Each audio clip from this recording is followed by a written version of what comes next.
साथियों, अब हम बात करेंगे आज दुबई वे के बारे में इंपॉर्टेंट टॉपिक पे कि बहुत सारे लोगों की जॉब छूट जाती है। जॉब छूटने के बाद वो सैलरी अनलेस हो जाते हैं, यानी उनके पास सैलरी नहीं रहती है, लोगों के खाने पीने की प्रॉब्लम आ जाती है। दूसरा, जॉब ढूंढने में भी दिक्कत आ जाती है क्योंकि पैसा खत्म हो जाता है, जो पेमेंट होता है वो आप घर भेज देते हैं, फिर अचानक से आपकी जॉब चली गई किसी भी रीजन से तो आपको प्रॉब्लम हो जाती है। यहाँ पे हम बात करेंगे कि जॉब नौकरी छूटने के बाद भी आपको सैलरी मिलती रहेगी। अब आप सोचोगे यार ऐसा कैसे हो सकता है? जी हाँ, सिर्फ महीने के 5 दराम अगर आप कटवाते हैं अपनी सैलरी से तो आपको इस सैलरी लगातार 3 महीने तक अगर आपकी जॉब चली भी जाती है तो मिलने वाली है। और ये नियम बता दूं 1 जनवरी 2023 से लागू हो सकता है। यहां पे हम बात करेंगे कौन लोग इसमें अप्लाई करें, कैसे करें, क्या प्रोसेस होता है, किन लोगों को करना चाहिए, डिटेल्स इस वीडियो में हम बात करने वाले हैं। वीडियो अच्छा लगे तो लाइक कर दीजिएगा, चैनल जरूर सब्सक्राइब करके रखिएगा ताकि हर रोज नई अपडेट आपको मिलती रहे। तो आपके मन में कोई सवाल है तो आप कमेंट बॉक्स में कर सकते हैं ताकि नेक्स्ट वीडियो में उस पर हम बात कर सके। तो चलिए शुरुआत कर लेते हैं। ये नियम बता दूं 1 जनवरी 2023 से शुरू हो चुका है, आपको ध्यान में रखने की बात है। अब प्रत्येक आदमी को 5 दराम अपनी सैलरी से महीने के कटवाने होंगे। जी हाँ, ये एक ज़बरदस्ती मान सकते हैं। आप ये सोचेंगे नहीं कटवाएंगे तो कटवाने पड़ेंगे आपको।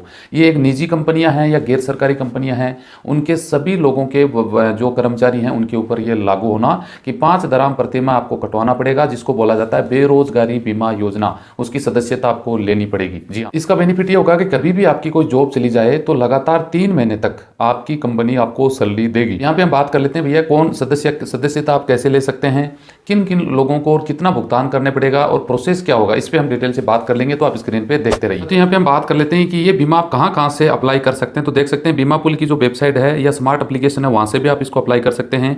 बैंक एटीएम से कियोस्क मशीन जो ऑनलाइन प्रोसेस होता है उस मशीन से भी आप ये अप्लाई कर सकते हैं।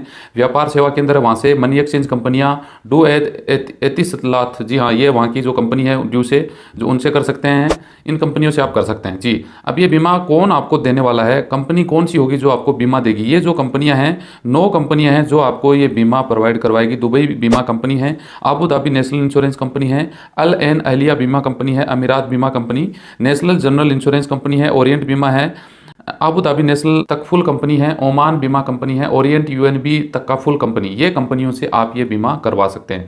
अब आपको यहाँ पे देखना है कि भैया कितना तो आपको चार्ज देना होगा, कितना मुआवजा बदले में आपको मिलेगा। ये देख सकते हैं इसकी 2 कैटेगरी में बांटा गया है। पहली कैटेगरी में अगर मान लो आपकी तनख्वाह 16,000 दराम है तो उससे कम का मूल वेतन जैसे उससे कम है ना उससे मिलेगा, तो उसमें प्रति माह आपको 5 दराम आपको देना होगा। और मासिक मुआवजा यानी महीने का मुआवजा आपकी अगर 16,000 दराम तनख्वाह रहेगी तो आपको 10,000 दराम तक आपको मासिक 3 महीने तक तनख्वाह इसमें मिलती रहेगी। सेकंड कैटेगरी में देखें जैसे 16,000 दराम से आपके ऊपर तनख्वाह है तो आपको बीमा आपको 10 दराम प्रति माह आपको देना पड़ेगा, महीने के 10 दराम आपके कटेंगे और आपको मासिक जो आपका मुआवजा है वो 20,000 दराम तक आपको इसमें मिल जाएगा। जी हाँ, आपको दिख रहा होगा इसमें। और आगे अगर बात करें तो दावों की मान लो ये गणना कैसी होगी, तो इसमें साफ साफ लिखा है मासिक मुआवजा नौकरी छूटने से पहले सबसे पहले हाल के 12 महीनों के औसतन वेतन का 60% रहेगा। यानी ये नौकरी आपकी छूट रही है उससे पहले जो 12 महीने में जो तनख्वाह मिला करती थी उसका 60% आपको इसमें बेरोजगारी बीमा योजना में मिलेगा। एक किसी दावे के लिए अधिकतम मुआवजा लगातार 3 महीने तक ही मिलेगा। इसमें आपको ध्यान में रखने की बात है। अब आप देख सकते हैं कि ये इसकी कंडीशन क्या रहेगी। इसकी कंडीशन में देख लो भैया कि ये मुआवजा किस आधार पर मिलेगा। ये नहीं कि आप मनमर्जी से जॉब छोड़ दो और फिर आपको मिल जाएगा, ऐसा नहीं होने वाला है।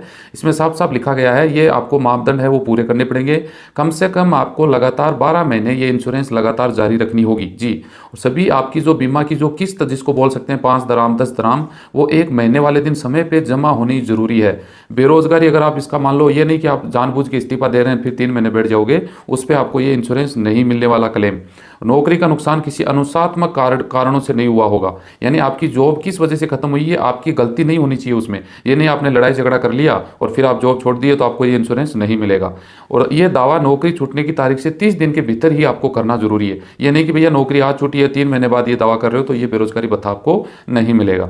कर्मचारी के पास अनुपस्थित संबंधित कोई मौजूदा शिकायत नहीं होनी चाहिए। ये नहीं कि आप कंपनी में महीने में 30 दिन में 15 दिन जा रहे हो, कभी जा रहे हो कभी नहीं जा रहे हो, ऐसी हरकत नहीं होनी चाहिए। अगर कर्मचारी के दावे में धोखाधड़ी छल कपट शामिल है तो मुआवजे का हकदार नहीं होगा। अगर आप इसमें कोई चिटिंग करके झूठ बोल के मुआवजा लेना चाहते हो तो उसकी जांच पड़ताल होगी, उसके बाद मिलेगा। अगर आप गलत पाए गए तो आपको नहीं मिलने वाला है।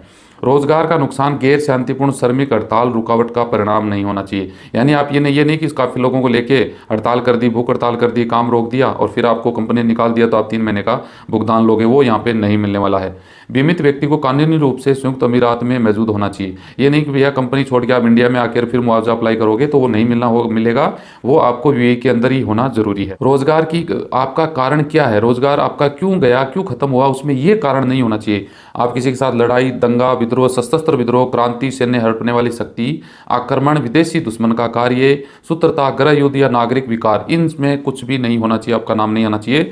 और इसमें आगे देखें, परमाणु घटना, रेडियोधर्मी, विषाक्त विस्फोटक परमाणु उपकरण, ऐसे उपकरण के हिस्से का खतरनाक प्रभाव। इस तरीके से कहने का मतलब है कि भाई जो कानून नज़र में गलत है उसमें आपका ये लोन, ये जो इन 3 महीने की सैलरी है वो नहीं मिलेगी। आगे इसमें और भी लिखा है भैया कि देख सकते हैं, जो आपकी कंपनी है, कंपनी की नियोक्ता की जो सुविधा का जो है उसका स्वामित्व या राष्ट्रीयकरण, जो कंपनी है वो सरकार के अंडर में चली गई या उसके पैसे की जब्ती हो गई या कंपनी ने दिवालियापन हो गया, वो बर्बाद हो गई, तो आपको ये स्थिति पे पैसा नहीं मिलेगा। साथियों, मैंने आपको बताया है कि भैया सीधे तरीके से आपकी कौन कौन सी गलतियां नहीं होगी तभी इस मुआवजे के हकदार रहोगे। बाकी डिटेल आप अगर इंश्योरेंस करवाते हैं तो जिस कंपनी से, जिस एजेंट से आप करवाओगे वो पूरी डिटेल आपको बता देंगे, उनसे भी आप पूरी डिटेल ले सकते हैं। उम्मीद है ये जानकारी आपको अच्छी लगे तो लाइक करिए, शेयर करिए। मिलते हैं नेक्स्ट वीडियो में अच्छी जानकारी के साथ। जय हिंद, जय